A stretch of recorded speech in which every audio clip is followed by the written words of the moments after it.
Bom, nos vídeos anteriores eu até comentei sobre os atributos e os pseudo-elementos e pseudo-classes. Nós vamos agora dar uma passadinha sobre esses principais seletores que nós temos, né? Então eu vou criar um novo arquivo aqui, né? Um arquivo que nós vamos chamar de seletores.html. Ele vai ser bem simples, ele só vai ter um HTML, dele um head style, que nós vamos fazer aqui o nosso estilo. Depois então um body, e nós vamos colocar aqui as várias classes. Então veja, eu vou colocar aqui várias divs para que a gente possa apresentar então cada um desses elementos, como é que a gente pode trabalhar. Eu não vou preocupar agora nesse momento com sobreposições, e sim apenas apresentar as formas que nós temos de poder utilizar os vários elementos que nós temos. Então eu vou criar aqui uma classe com ID, com seletor ID. Eu vou colocar aqui, vou escrever no conteúdo um seletor ID. Uma outra div, eu vou colocar um seletor classe. Eu vou escrever aqui seletor classe. Uma outra div que nós vamos colocar, nós vamos usar uma pseudo classe. Então, mas primeiro nós vamos trabalhar só com esses dois. Então veja, aqui eu vou colocar no seletor ID, só que eu vou fazer um background color aqua, e no seletor classe eu farei um background color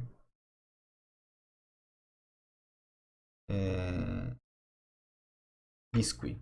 Salvar então nesses dois elementos. Vou voltar agora ao navegador, né? E nós vamos mudar aqui para o nome do arquivo que nós tínhamos chamado era seletores, seletores.html. Então nós temos os dois aqui, o seletor classe e o seletor ID.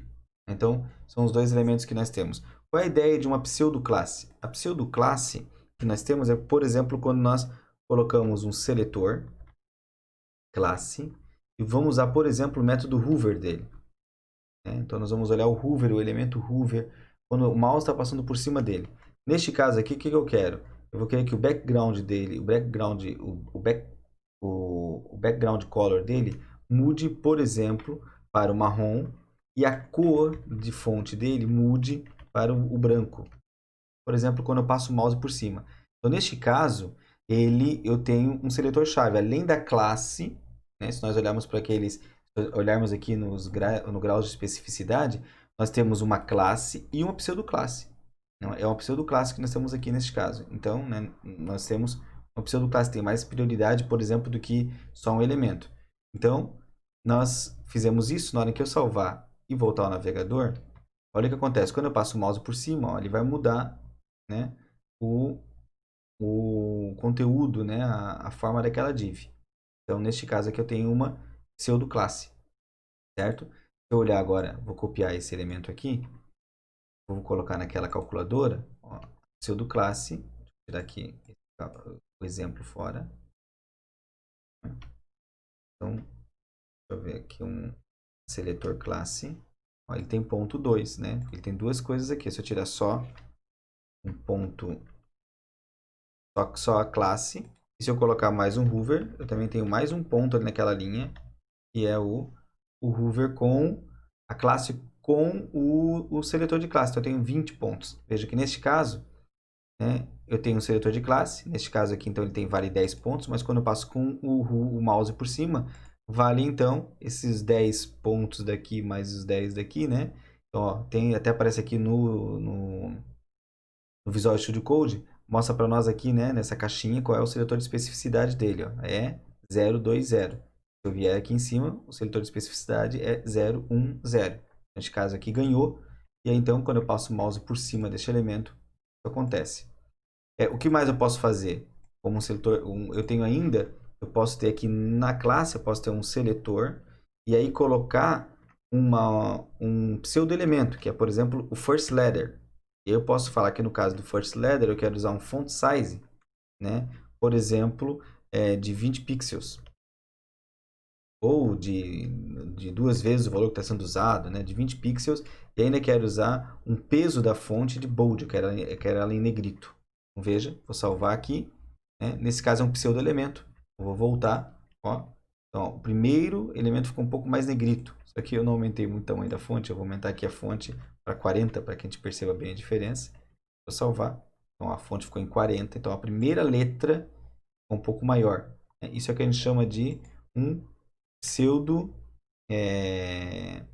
um pseudo-elemento, certo? Então tenho aqui agora, e também se eu passar o mouse por cima, vai dizer que o pseudo-elemento, ó, o pseudo-elemento ele tem um ponto, não vale como aqui, né, que vale na casinha das dezenas aqui, né? Ele vale um ponto aqui para nós. Aqui na lista de especificidade nós temos ó, os pseudo-elementos, então por último, né, na última linha de contagem, né? Aqui no seletor do CSS sempre só mostra os três, né? Porque o inline é o principal, é que quando está definido em linha já, então ele ganha de todos, né? Então nem conta na contabilidade ali do cálculo de especificidade. Então vejam, nós vimos aqui os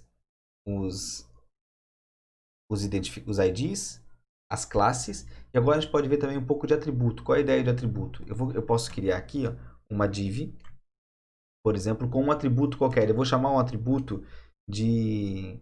Eu chamo o atributo que eu quiser. Né? Eu posso colocar aqui, por exemplo, um atributo minha-cor. E aí eu vou colocar aqui seletor com atributo. Neste caso aqui, ó, como é que eu faço para escrever? Ó? Eu não vou fazer nada desse minha cor. Eu venho aqui, salvo, tá aqui um seletor com atributo, né? Só mostrou o conteúdo dele. Agora, o que eu farei aqui neste caso?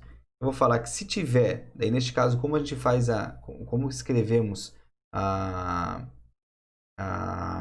o atributo? Eu coloco entre chaves, né? Então, se eu tiver um atributo minha cor, né? Então, neste caso, com o atributo minha cor, eu vou colocar um background color de blue violet. Então, coloquei aqui, se eu passo o mouse por cima, ele já fala também, né, que é um atributo, né? Então, um valor 1, salvo, e aqui a cor violeta. Eu poderia escrever também qual é a cor que eu quero, né? Eu quero um minha cor, eu vou colocar um outro aqui, ó. Então, minha cor igual, e eu posso colocar qual o valor que eu quero colocar. Então, por exemplo, eu quero colocar verde, né? Então, eu ainda posso escrever assim, ó. Se eu tiver uma chave minha cor, e eu quero falar qual é o valor que eu tenho nessa minha cor, eu vou falar que ela é verde, né? Então, neste caso específico, né? Neste caso aqui específico dessa minha cor igual a verde, eu vou falar que o background color dela vai ser igual a green. Então, mudou um pouquinho, certo? Então, eu vou salvar, atualizo, e eu tenho uma background color igual a verde. Né? E isso porque nesse caso aqui, eu estou definindo especificamente qual é o elemento que eu estou procurando. Né? Eu poderia usar para qualquer coisa, né? Eu poderia, por exemplo, fazer assim, né? Um ID igual a seletor ID. Né? Vou colocar aqui, vou falar que o background color dele é verde também. Né? Nesse caso, ele não vai ler o do ID. Vou mostrar aqui para você. Ó. O ID não vai mudar a cor para esse verde, porque esse tipo de seletor tem prioridade. Né? Mas se eu fizer um comentário aqui, ó, não, calma aí, até porque o nome tem que ser seletor ID, é isso. Agora, se eu comentar esse aqui, que não tem mais prioridade, e agora atualizar, ele também colocou aqui no seletor ID, né, essa chave. Mas, como o ID tem prioridade, não tem por que eu fazer esse tipo de chamada aqui, né? Mas eu poderia fazer para qualquer uma delas, mas elas têm menos prioridade, por exemplo, do que a classe ou do que o ID, né? É um atributo. Os atributos, eles contabilizam menos. Então, uma outra forma, eu posso criar o atributo que eu quiser. Então, veja, as formas mais elegantes que nós temos para poder mexer com CSS neste caso são usando as classes e usando os atributos. Então, nós temos que priorizar o uso de atributos e de classes ao invés do uso, por exemplo, dos IDs, né? Para poder fazer as alterações dentro da página em HTML.